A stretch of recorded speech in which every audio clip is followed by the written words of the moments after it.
ఇంకెన్ని రోజులు ఇలా జడేసుకుని క్లిప్ పెట్టుకుంటారు చెప్పండి, అది కూడా సారీ మీదకి. బాగుండదు కదా. ఇంకేం చేస్తాం, మనసా వెరైటీ హెయిర్ స్టైల్స్ రావు అని అనుకునే వాళ్ళకి ఈజీ ఫిష్ టైల్ బ్రైడ్ ఎలా చేసుకోవాలో చూపిస్తాను. సమ్ టైమ్స్ ఇది సెల్ఫ్గా వేసుకోవాలంటే కష్టంగా ఉంటుంది, అందుకే నేను ఒక ఈజీ వే కనుక్కున్నాను. బోత్ సైడ్స్ 2 పార్టిషన్స్ తీసుకొని మధ్యలో టై చేసుకోండి.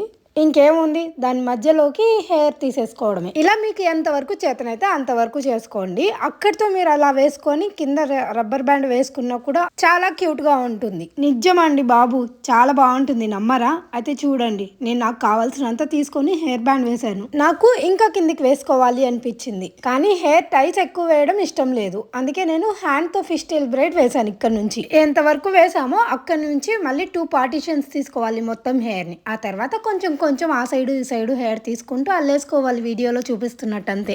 ఫిష్ టైల్ బ్రైడ్ ఎక్కువ కష్టపడకుండానే మనం సెల్ఫ్గా వేసుకోవచ్చు. పర్సనల్గా ఇది నా ఫేవరెట్ హెయిర్ స్టైల్. మీకు నచ్చిందా మరి?